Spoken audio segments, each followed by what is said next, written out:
চকবাজারের মধ্যে সবচেয়ে ফালতু খাওয়ানো হলো গিয়ে বড় বাবের পোলা।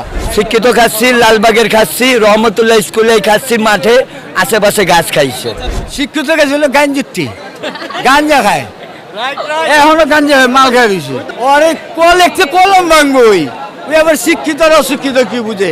৭৮ বছর আগের পুরানো ঐতিহ্য খাবার বড় বাপের পোলা খায়। ওই ঘুমনি ব্যস্ত, এখন বড় বাবের পোলা হয়ে গেল। ওই ৭০ বছর ৮০ বছর ধরে ব্যস্ত আছে, খুদাই মিথ্যা কথা। ওর সামনে আরে মারতে পারো, বলতে আবার কি জমিদার চকে আবেগ বড় বাবের পোলা, এটা নামে যাইতেছে, কামে না। কিন্তু আমি বললাম যে আপনারা চকবাজার থেকে সব নেন, কিন্তু বড় বাবের পোলাটা নিন না।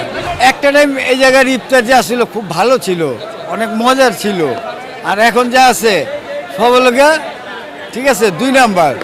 কি ২ নম্বর কারণটা কি এখন হলো গিয়া, মনে করেন এটা আগে আসছিল ২০০ টাকা